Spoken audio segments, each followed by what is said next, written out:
सर्वांना माहीतच असेल 12 मार्च 2026 रोजी संसदेच्या अर्थसंकल्पाच्या दिवशी मकर दरवाजावर राहुल गांधी आणि त्यांचे काही 20-25 खासदार यांनी चाय पार्टी केलेली होती।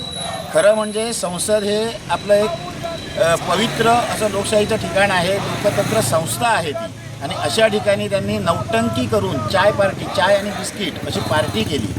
खरं लोकसभा अध्यक्ष यांनी मकर दरवाजावर कोणतंही आंदोलन करण्याची परवानगी दिलेली नसताना पण त्यांनी ही लोकशाही चांगल्या लोकशाहीच्या याच्यात त्यांनी अडथळा निर्माण करून ही चाय पार्टी केलेली आहे। तसंच आज राहुल गांधी फेक नॅरेटिव्ह या सदराखाली अक्षरशः भारत देशात खोट्या बातम्या पसरवत आहेत की LPGचा तुटवडा आहे, पेट्रोल डिझेलचा तुटवडा आहे, ते मागच्या वेळेच्या सर्व रांगा दाखवत आहेत, पण तशी परिस्थिती आज भारतात नाही आहे। आणि ह्या सर्व गोष्टींचा आम्ही आज निषेध करण्यासाठी भारतीय जनता पार्टी देवगडच्या वतीने सर्व कार्यकर्ते आम्ही इथे एकत्र झालेले आहोत आणि आम्ही त्यांच्या ह्या वृत्तीचा निषेध करतो।